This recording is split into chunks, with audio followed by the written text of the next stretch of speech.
జై శ్రీరామ్ అందరికీ. రేపు మార్నింగ్ అయ్యప్ప మాల వేసి పాదయాత్ర వెళ్ళేది ఉందని చెప్పి ఈరోజు ఇల్లంతా శుద్ధి చేసాము, ఇల్లంతా కడిగాము. అలాగే ఇంట్లో ఉన్న బొంతలు అన్నీ పిండేసాము. పెళ్ళాంగి చూపెట్టు పంపాలి. బొంతలు పెట్టేసి మా అమ్మ బొంతలు ఎంతుంటే మన ఏం మాట్లాడుతుంది.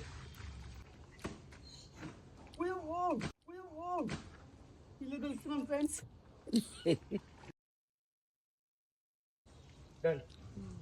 చేపలన్నీ కడిగి నాన్నమ్మతో కాసేపు టైం పాస్ చేసి పైసలు లేవు రేపు బోనికి.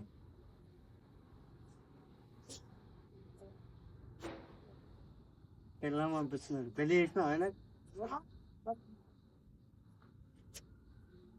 నాన్నమ్మతో కాసేపు టైం పాస్ చేశాక స్నానం చేసుకొని రేపు యాత్రకు కావాల్సిన అయ్యప్ప బట్టలు అన్నీ తీసి బ్యాగ్ లో పెట్టుకోవడం జరిగింది. బ్యాగ్ ప్యాక్ చేసేసుకొని రేపు మనం పాదయాత్ర మొదలుపెట్టే టెంపుల్ హనుమాన్ టెంపుల్కి వెళ్ళి అక్కడ అంజనా స్వామి దర్శనం కూడా చేసేసుకొని బట్టు పెట్టుకొని కాసేపు టెంపుల్లో ప్రశాంతమైన వాతావరణంలో కూర్చొని అక్కడ దర్శనం అయిపోగానే మళ్ళీ శ్రీ వేణుగోపాల స్వామి దేవాలయంకు వెళ్ళి అక్కడ వేణుగోపాల స్వామి దర్శనం పూర్తి చేసుకొని రేపు మొదలు పెడుతున్న మహాపాదయాత్రలో ఎలాంటి ఆటంకాలు కలగకుండా ప్రశాంతంగా పూర్తి కావాలని కోరుకొని ఇప్పుడే వేణుగోపాల స్వామి టెంపుల్ వద్ద దర్శనం చేసుకొని పక్కనే ఉన్న మా అయ్యప్ప సన్నిధానం దగ్గరకు వచ్చాము.